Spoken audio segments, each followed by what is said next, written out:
Hey there, it's Susan Pierce Thompson and welcome to the weekly vlog.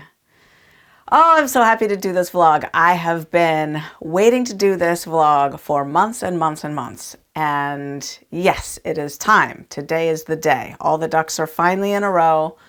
I can shoot this vlog. All right, so the backstory of this vlog is some months ago, someone wrote in and said, hey, whatever happened to the book On This Bright Day? I was hearing about it so much and then everything just stopped. And I feel like I've been left hanging.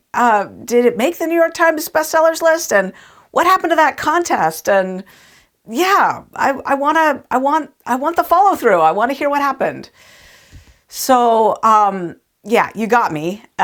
It is true. I have several weaknesses, and one of them is follow through. I am historically, chronically, personality-wise, really terrible at follow-through. I'm so good out of the gate, and then it just kind of fizzles. So the book launch did wrap up, and it's true, there was never a vlog that summed it all up for you. And the book launch was last October, and the book is out. It's wonderful. I'm sure you know it's out. And here's what happened. So it did not make the New York Times list. It sold about 5,000 copies in the first week, which is about half as many as would have been needed to make the New York Times list. And one never knows exactly what gets a book on the New York Times list, but 5,000 copies isn't it? I know that.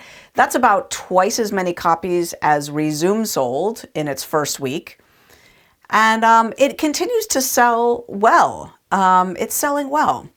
And the contest concluded, and we had 3 winners. So this was the grand prize contest where the 3 people who bought the most books would get to come to Rochester, New York to visit with me. And my plan all along was to shoot the follow-up vlog after their visit. So then here's what happened. They were coming from all over the country, the United States of America. They got booked on their flights.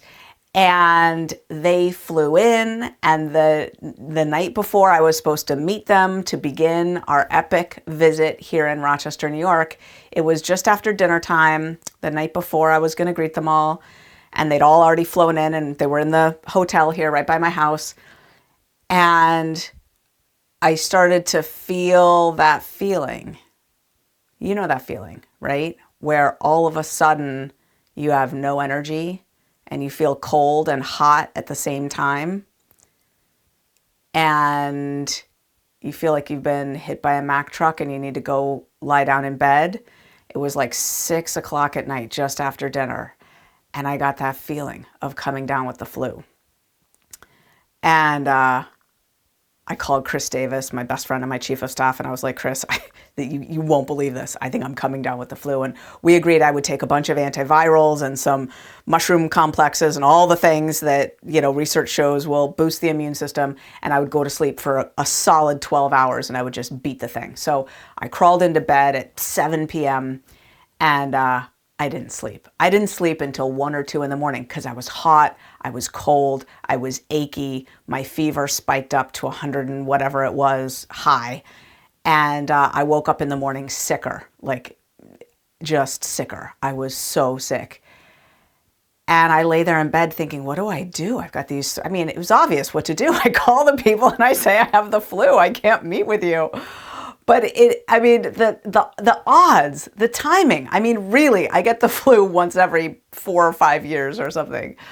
Oh, so I called them all. They were very gracious. JoAnn Campbell-Rice had flown in as well as the co-author of the book, and she was there and she was not sick. And so they all ended up hanging out, the 4 of them together. And, they did some fun stuff. And I don't remember if it was later that day or the next day, I put on some flannel things and I drove to the grocery store and we sat outside at some tables. I was downwind of them and I was 8 feet away from them and I was all bundled up and we chatted for a bit. We actually had a lovely conversation. We talked for a couple hours. And the sweet thing about it is they all bonded in a different way because of this strange turn of events. And they got really close and we planned another trip. And that trip was timed with the 10th anniversary luncheon of Bright Line Eating on August 4th. And they came in and we spent time together. They had dinner at my house. We had a lovely time, and they were already now pretty close because of the time that they'd spent together, and they'd stayed in touch. So yeah, so my intention to shoot the vlog after that visit ended up getting sort of thwarted by the strangeness of having to postpone that visit really for a few more months. But it was lovely. Overall, I asked them afterwards, did you feel like you got shortchanged? And well, one of them in particular, I asked, and she was like, no. As a matter of fact, we feel like we got extra bonus. It was amazing. And it was so sweet to be with them. So sweet.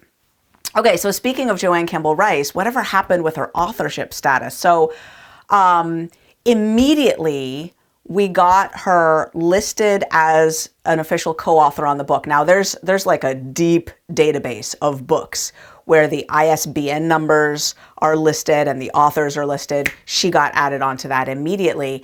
And then we worked with Hay House to get a new cover made for the Kindle edition, and that got loaded into Amazon right away. A new cover for the audiobook edition, and that got loaded right away. We got things rewritten, like the About the Author page and that kind of thing, right? For the paperback edition, which is coming out in October, a commemoration of the 1-year anniversary of the book. So when the paperback gets printed, JoAnn's name will be on the front. Now the hardcovers are still selling, and that's from an old printing. You know, the book sold out of its first printing very quickly, and a second printing was printed before JoAnn Campbell-Rice could get on the front cover of it. So those hardcovers will sell out.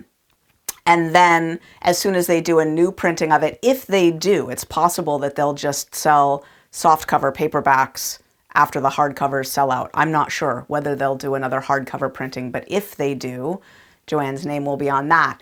Now, people are modifying their books in cute little ways. I've got a little heart with JCR, JoAnn Campbell-Rice, on my book. We also have designed covers, if you want one, or title pages. You know, if you flip to the inside of the book, right, the title page, we have ones with JoAnn's name, and you can download it and print it out and get it onto your book if you want to at onthisbrightdaybook.com, onthisbrightdaybook.com, and we'll put that link down below this vlog as well, so you can click on it if you want to. On that website, it's really fun. You'll see that there's all sorts of people like you, people from the community, with pictures and fun things from, that's an Instagram feed. If you post on Instagram and use the hashtag on this bright day, hashtag on this bright day, and is it on this? Yeah, it's just on this bright day. Yeah. Your post in Instagram will get automatically loaded onto that website, which is so fun. And then everyone will see your picture on our website. So I think that's all the housekeeping stuff I needed to say. What I want to follow up with is just a little bit about what makes a successful book, what it's like as an author to put a book out into the world, and what's really soul satisfying about this book in particular. This book is really helping people live the bright life. It's a daily reminder in so many ways, 366 ways, of what it takes to break free from the tyranny of addictive eating, to live bright and clear and sunshiny and free and grateful, and to do the inner work and to live in community with other people who eat this way. It's such an inspiring way to start the day. And learning things like that in the UK, they've got this little accountability call. It's not that little, 20, 30 people are on it each day, each morning.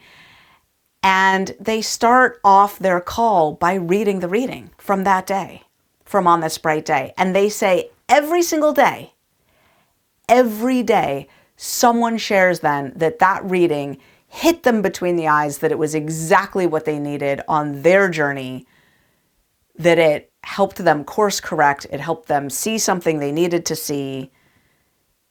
And JoAnn Campbell-Rice and I just had a private conversation just a couple days ago as I was preparing to shoot this vlog, and we both said the same thing. We said, we both read this book every morning, And it feels new and miraculous and special and magical to us every morning, right? Because nobody purely authored this book. There was my contribution, there was JoAnn's contribution, there was our writing coach, Nicola Krause's contribution, and the community's contribution. It was a community effort, a group effort for sure. And this book is just the book that keeps on giving every single day. We feel so, so good about it. And on I don't want to say an everyday basis, but certainly at least once a week, someone texts me or reaches out to me, messages me on a private platform and says that the reading really spoke to them and it was exactly what they needed to hear. Now, I want to end by pulling back the curtain a little bit and letting you in on a little publishing house secret. I want to relay a private conversation that I had with Reed Tracy before the first book was published. This was before Bright Line Eating, the book, ever came out. We were having dinner together and I was asking, because, my first book was about to be published and I was a nervous new first author. And I said, what is it going to take to make this book launch a success? And he said, people get book launches all wrong. They focus on the launch of the book and they forget what's really important to launch a successful book out into the world. And he said the key there is to write a really good book. And he said, once you've launched your book into the world, you'll know it's a really good book. There's one thing that publishers look for. One thing. Let some time go by, a couple years, right? And then look on Amazon and see how many reviews it's got. Because there is no book launch in the world with an author with a big email list or a big social following that can get 1,000 reviews on Amazon for a book based on a book launch that's fancy and glitzy and glammy and successful or whatever. You'll get a few hundred Amazon reviews that way. You won't get 1,000. The only way to get 1,000 reviews on Amazon is to write a book that actually impacts people. Because people will be motivated to write an Amazon review only if they're actually motivated to write an Amazon review. You'll get some people who will write an Amazon review because you asked them to, but by and large, people will do it. The rest of the people will only do it if they loved or hated the book, right? And so I've carried that with me always. And it's really deeply gratifying to note that the book REZOOM, which was by far the weakest book launch we ever did. We launched it at January 1st when we were also doing a boot camp launch. It was a very stressful time. I was going through an interpersonally hard time. I couldn't wrap my head around doing those two launches at the same time. And the book REZOOM basically flopped into the world. It was not a solid book launch. I feel terrible about it because it's a great book. And I checked the other day, and the book REZOOM has something like 966 Amazon reviews. It's a good book and people are discovering it still, and it's creeping up there in terms of Amazon reviews. Now, the book On This Bright Day has something like 355 Amazon reviews, but it just came out. It hasn't even been out for a year, right? So I guess I just want to end by inviting you to reflect on this book, whether you read it, whether you enjoy it. And if you do, might you be motivated to go write an Amazon review? I would be so grateful. And I suspect, my prediction is that in the fullness of time, this book will creep up to 1,000 Amazon reviews as well, because I really do think it's forming part of the foundation of a solid, bright day for so many thousands of people.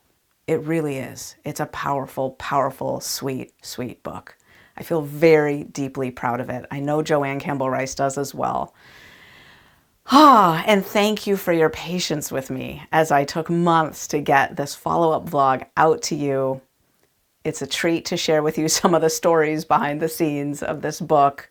All is right with the world. This book is in so many hands. If you don't have it, obviously go get yourself a copy. If you're trying to do anything different other than the mainstream, the standard American diet with your food, This book will support you every day in sticking with that intention, aligning yourself in integrity with the food you put in your mouth, and feeling ever better and ever brighter because of it. So that's the weekly vlog. I'll see you next week.